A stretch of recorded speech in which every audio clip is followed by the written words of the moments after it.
In this section of the class, we'll be talking about the fundamental principles of matter and radiation that underlie the subject of astronomy.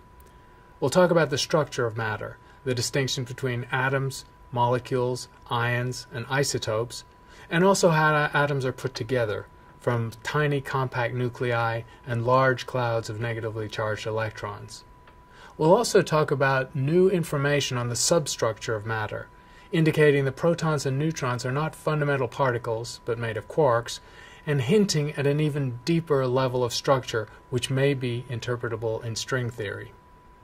We'll look at radiation as well, and the equivalence of matter and radiation in terms of Einstein's famous equation, E equals mc squared.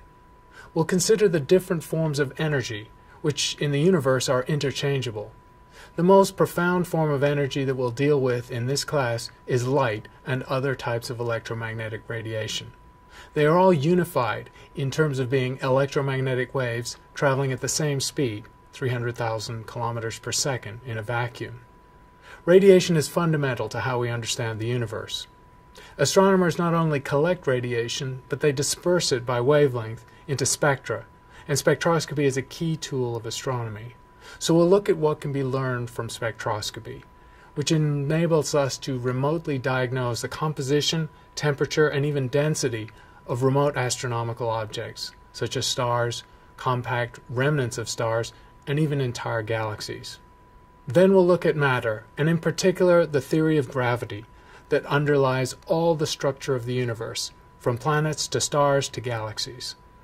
The theory of gravity from Isaac Newton applies in almost every location in the universe, but in the early 20th century, Einstein developed a new concept of gravity that applies more accurately in regions where the gravity is strong. This is general relativity, and we need it to understand not only black holes and neutron stars, but also the entire universe and its evolution.